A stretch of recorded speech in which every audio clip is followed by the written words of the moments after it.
a female and a former 7-Eleven employee. I worked there 2 years ago for a span of about 6 months. During that time, I was finishing up my education. I mostly worked overnight shifts there, which were fine with me. Sure, being alone at nights is a little strange sometimes, but hardly anybody would come in. For the most part, it was easy. One night, I was working like any other. I sat behind the counter, going on my phone and listening to music. I had been alone, all by myself, with no customers, for probably an hour. A few people had gotten gas, but none of them came inside. The time was probably 2 o'clock in the morning. Then, I suddenly heard the door opening and saw a guy walking in. I hadn't seen a car pull in, and the gas station is not really at a location where people walk to. He walked in and came up to me at the counter. I said hi to him and asked him how I could help. The man asked me where the beer was, and I pointed to the back of the store where they were. We also had some cases sitting around, which I pointed out as well. The man looked around and then walked to the back of the store. I kept sitting there and then went back on my phone. A few minutes later, the man came back up to me at the counter. This guy was sort of tall and thin, was balding, and looked to be in his 40s or 50s. When he came back to the counter, he was not holding any beer. The guy said to me that he liked my tattoos and pointed to my arms. Then he just kind of stood there. I said thanks and asked if he needed help with something. The guy just stared at me for a second and then kind of wandered out of the store. He seemed a little bit off to me, and after he left, I just went back to minding my own business. I had a coworker coming in at 5 a.m., and I would be getting off at 6. Over the next hour, I only had one other customer come inside and pay for gas. At about 3 a.m., I suddenly noticed something out of the corner of my eye. It was coming from the window near the front door. When I looked, I saw the guy who had been inside earlier, who had seemed a little bit off. He was looking inside and pressing his face up against the glass window. The look on his face was rather disturbing and creepy. He was looking straight at me as well. I looked at him and then looked away. I wasn't amused by this. It seemed really weird. When I looked back over again about a minute later, he was still there. I tried to just ignore it, but then he started knocking on the window. This guy had to be crazy or something. I decided to get up and ask the man what he was doing and probably tell him to leave as well. I got out from behind the counter and walked over. I opened up the front door to the building, but as soon as I opened it, the man started sprinting away at what appeared to be full speed. He ran all the way past the road and out of my sight. Oh well, I thought, and went back inside to work, shaking my head. For the next few hours, things were peaceful and went on like normal. At 5, my coworker Alex showed up, and things were really easy then. And at 6, I was off for the day and could finally leave. When I was walking out to my car in the parking lot, I happened to notice the man again. He was standing kind of in the grass between the parking lot and the road. The guy was looking right at me. I hurried up and got inside my car and left. After I left, I called my coworker Alex and let him know about the guy just to be aware. Luckily, the man didn't follow me out of the parking lot when I left or anything like that. Now, fast forward 2 days. I worked one of the 2 days and didn't come across the man or anything strange. But on the second day, I was hanging out with a few friends. There's a diner in town that we hang out at a lot. We're friends with the owner and their family, and my friends and I have been going there for years. I was there, sitting in a booth with 2 other friends. We were just hanging out, talking, and having some food. Out of nowhere, I happened to notice the guy who had been at the gas station. He was sitting by himself on the other side of the diner. The whole place wasn't very big. It had maybe like 10 booths and then seats at the diner. The guy was facing me, and I caught him staring. I told my friends about him and who he was. We weren't really sure what to do though. I felt like the chances of this being a coincidence were really slim. But still, he wasn't bothering me and hadn't come up to me or anything like that, so I decided to just ignore it. The man never tried talking to me or anything. When I left, he didn't follow me outside either. For the next few days, the man was completely absent from my life, and that's the way I would have liked it to stay. But then came the last time that I saw the man. It was a typical work shift, and for 90% of it, everything went fine. I didn't see the guy and had dealt with mostly normal customers. When my coworker Alex came in the early morning like he often did, he let me know that it looked like someone was messing around near my car in the parking lot. I walked over to the window and looked. That same guy was appearing to try and open one of my windows or something. It looked like he had some kind of tool as well. I opened the door and yelled out to him, asking what he was doing. The guy looked at me and then ran off down the street. It was so strange. I went over and looked, but luckily he hadn't broken in, at least not yet. After that though, I never saw the guy again. I only worked at the 7-Eleven for about another month after that.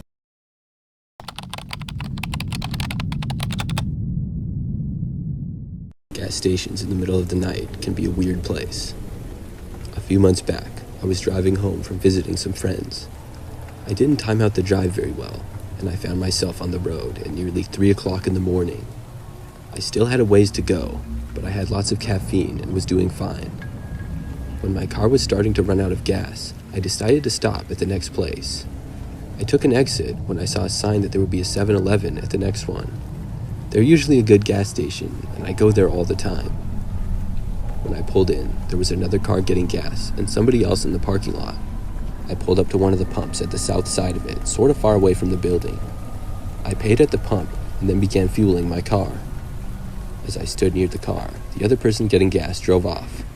This revealed that there was just one guy now, and he was standing near some of the other gas pumps about 20 feet away, but there were no other cars there. About a minute into me fueling my car, I saw the man start to walk over and approach me. He had a beard and wore kind of baggy and dirty clothes. He walked right up to me, which made me a little bit nervous. When he reached me, he asked me if I had a cigarette he could borrow. I told the guy no. I didn't smoke, and even if I did, I certainly wasn't going to give him a cigarette right next to a gas pump. There are literally signs everywhere that say no smoking. The guy stood there looking at me for a moment or two after I had answered him. Then, he turned away and started walking. He walked back over to another pump as I continued to fill my tank, which always takes a long time. Then, out of seemingly nowhere, the man yelled something and punched a gas pump. It made a loud noise. He hit it a few times, which was really disturbing to see. Then, he angrily started walking over towards the convenience store. He got next to it, where they had rocks up against the building. The man proceeded to grab a few rocks in his hands and start throwing them in my direction. He missed badly with the first couple, but he started walking closer. I couldn't believe my eyes. I had no idea why he was doing this. I quickly stopped getting gas and got inside of my car. A rock actually hit my car after I had gotten back inside. I drove off with the man still firing rocks in my direction. When I was out of there and back on the road, I called the police to report him. I was afraid for whoever was working inside the 7-Eleven, or if anybody else would try to get gas there. They let me know that they would have an officer there shortly to check out the situation. I really hoped that nobody was hurt and everything was resolved.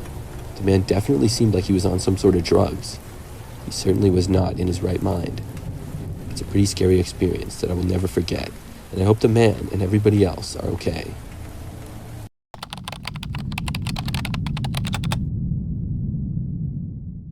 Not too long ago, I was working at McDonald's, and for context, I was a 17-year-old female at the time.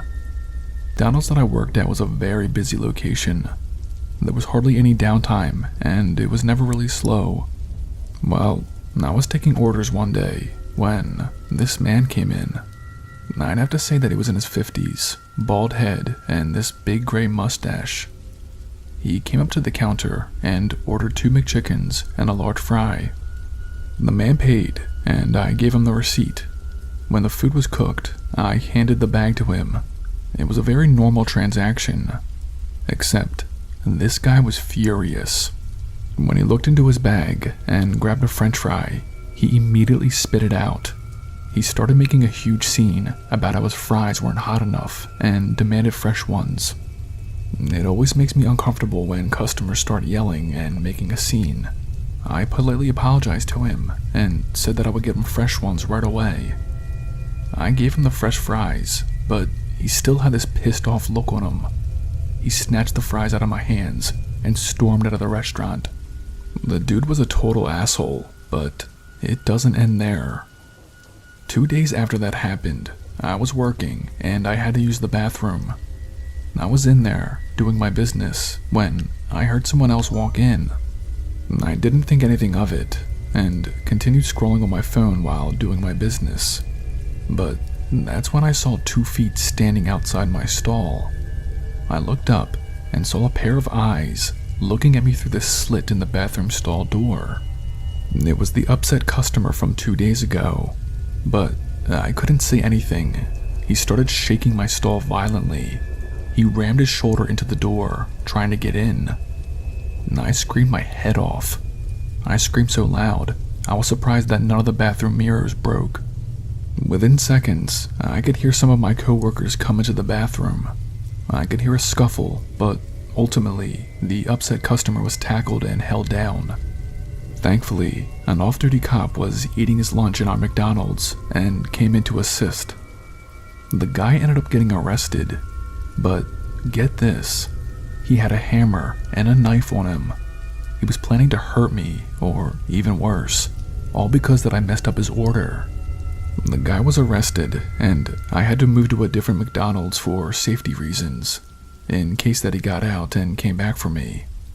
I ended up quitting altogether to work for my aunt's flower shop, but people can be nutcases, all because he didn't like the way his fries were cooked. I'm glad I quit that job.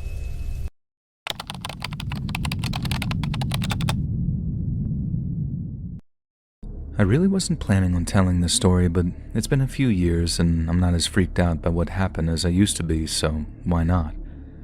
I was only 19 at the time. I moved across the country the year before college and had never had any issues driving home for the different breaks that we had over the school year. It was winter break and my mom really wanted me to come home that year to celebrate the holidays with my family since I hadn't the year before. I agreed, but I really didn't want to leave my car for weeks.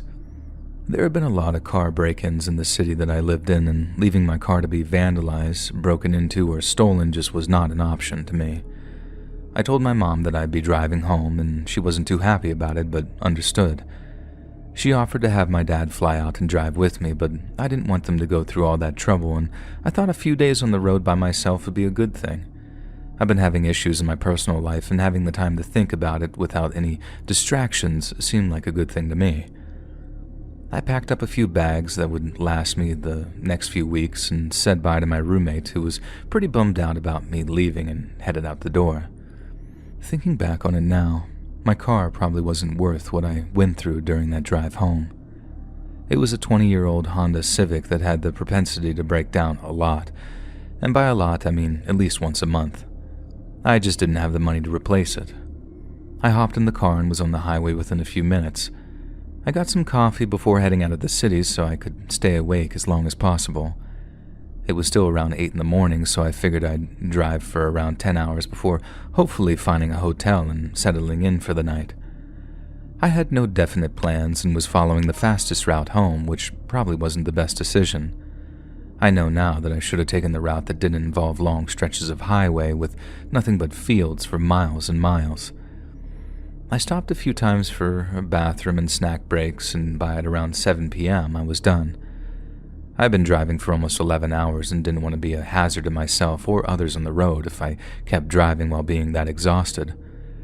I found a relatively nice hotel and got a room for the night and continued my drive the next morning. That day I'd be driving through parts of the Midwest, and it wasn't necessarily something I was looking forward to. The last time I drove through it, it was a lot of just flat land and cornfields, both things I thought were boring to look at on a long road trip.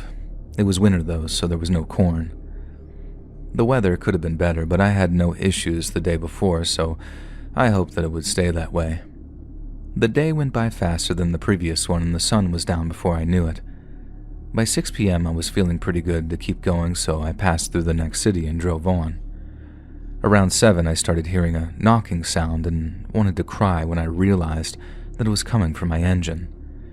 It had started to snow, and my car began to creep along the road until I pulled to the side of the road where it completely gave out.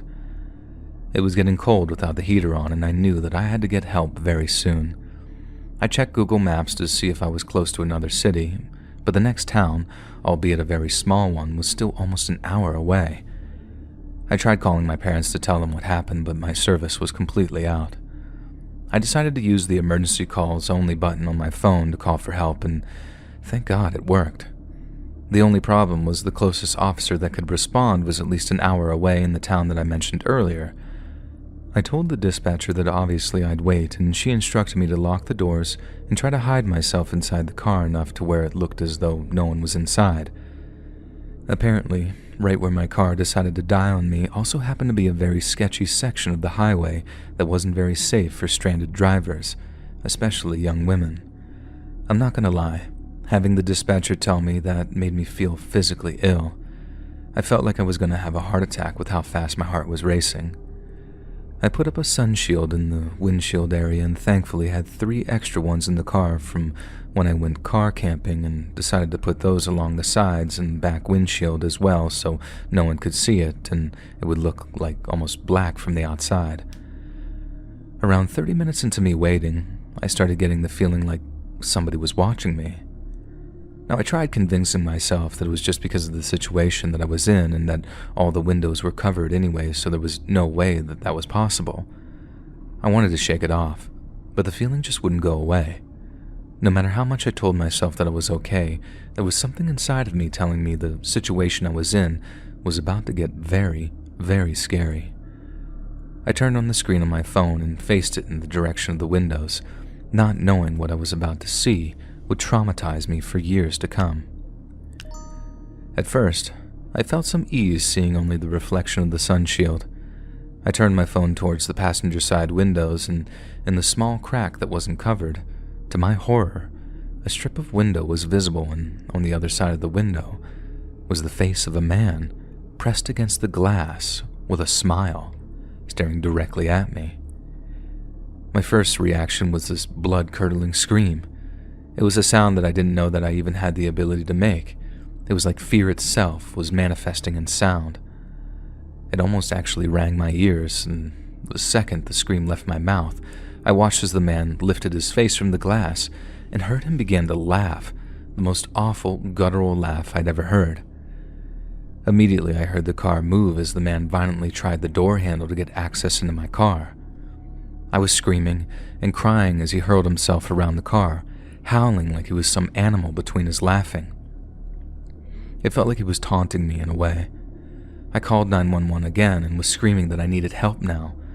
The woman who answered the second time wasn't as friendly as the first I'd spoken to only 30 minutes prior. She kept yelling at me to stop screaming, otherwise she wasn't going to be able to help me.